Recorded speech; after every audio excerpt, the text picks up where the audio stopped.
like it. Attention gathering. Yes, it is ever such. You sure you don't want to move? I think I will now. Let's do this. Are you serious? I was afraid of you. Not afraid. If we weren't Seems that you should. Working. I'll be in trouble. Oh, black magic. I love it. Let's see if I can get this black magic box to work. This is like where you prep and prep and prep and then. Yeah.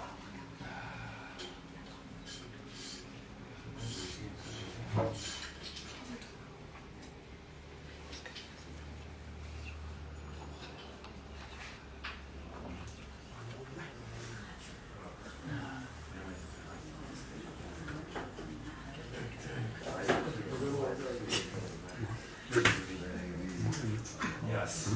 No. I'm gonna try restarting one more time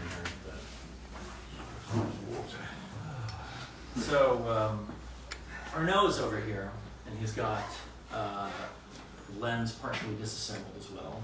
Yep. So, basically, the way this goes is that there's a retaining ring on the front of the lens. This is kind of like, it's not something you want to be doing on a set or something like that, but if you look back here, you'll see he's got kind of a couple different pieces there, but you would basically begin by taking a spanner wrench, removing a retaining ring, popping that out, and there's 6 screws you would undo, and then use a special threaded spanner to pop the entire element out. And below that, basically the thing you're popping out is a kind of a glued monoblock assembly.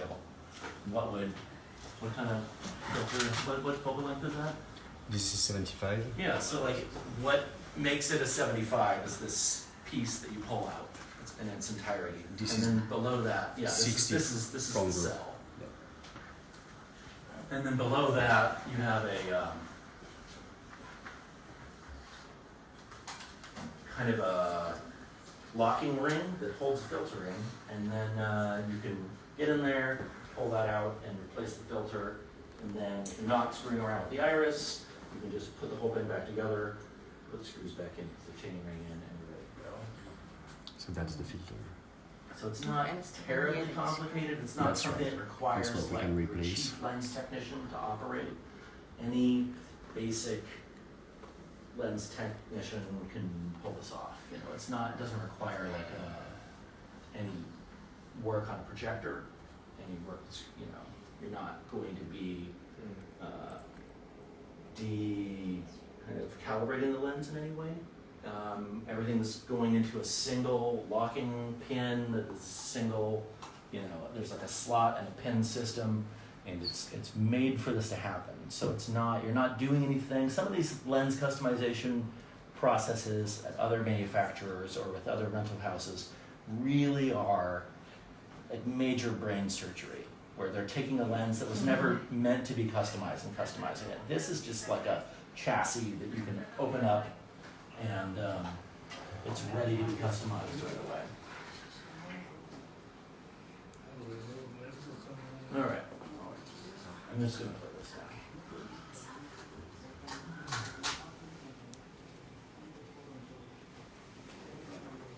Okay.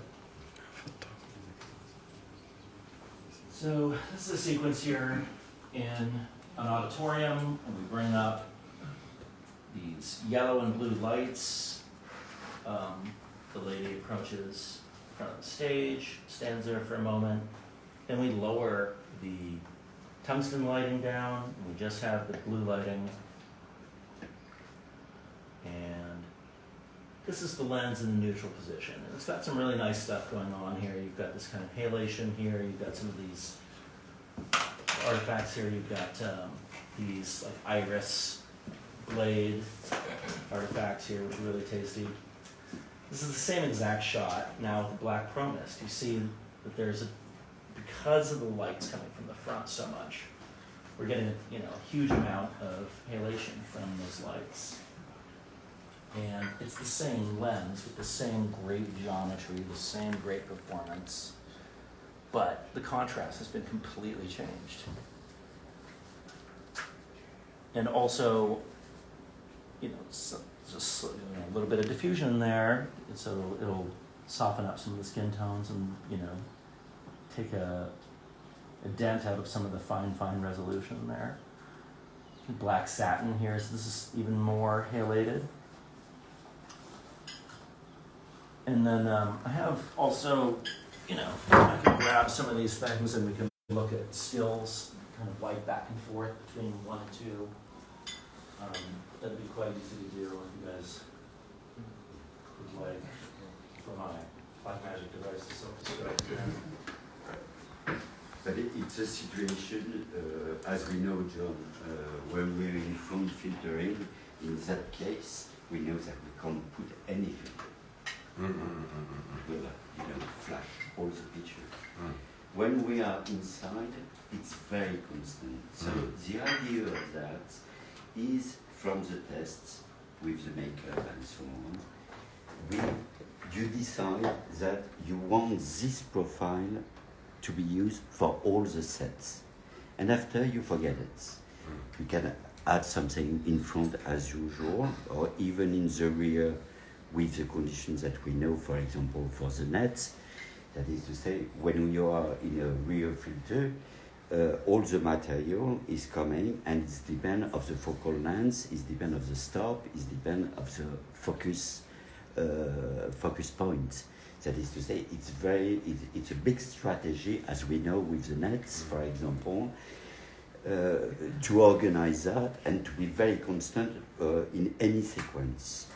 When you are inside, when you are in a focal point, it's like the iris, in fact. When you have the iris, when you close the iris, you don't see any spots on the picture. It's an integration system.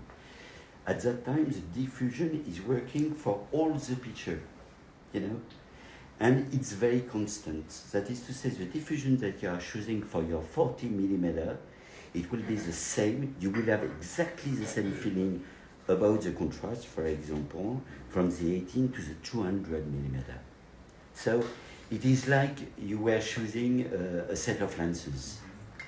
And you can be vintage, you can be modern, you can be, and you can be really calibrated and very constant without any danger. So you are not supposed to interfere in it, which is not a big operation as we know, but it's, you open the lens, and we are not, as we know, we are not supposed to interfere on the equipment of a rental company. So it's very steady. You don't think anymore of that. You choose this, let's say, S3 Cook lenses profile, and you organize it for all the set. And you think about the actors and about the film, which is the main thing, not to be. But in fact, to operate in it, it's not very complicated in reality. It is just a little bit dangerous because you are, it's you are opening the body, it's and you are not supposed to do it. In the fact, in certain conditions, as we know with the rental company, when they know you and they know that you are very serious, there is no danger. Of course, in some conditions, probably some focus puller will change the filter for specific sequence, for example, of course. But it's not, it's supposed to be a profile for all the sets, in fact, which is a new thing.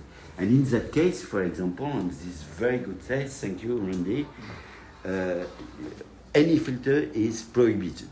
We have no way to manage that with a filtering in front, I mean. If you are in the rear, then the calibration can change when you are changing the focus, when you are changing the stop, when you are changing the focal length, the filter doesn't react the same way. As we know, for the net, it's... Pardon, on dit, ça va? Yeah, so, I mean, this is a 20-minute reel here, and I don't exactly know that everyone here was going to want to watch all 20 minutes of this, but I can skip through some pieces, hopefully without my lovely Black Magic piece here malfunctioning, but what can happen here is I'm going to just grab a still, and then we'll look at what's going on here. Same shot, but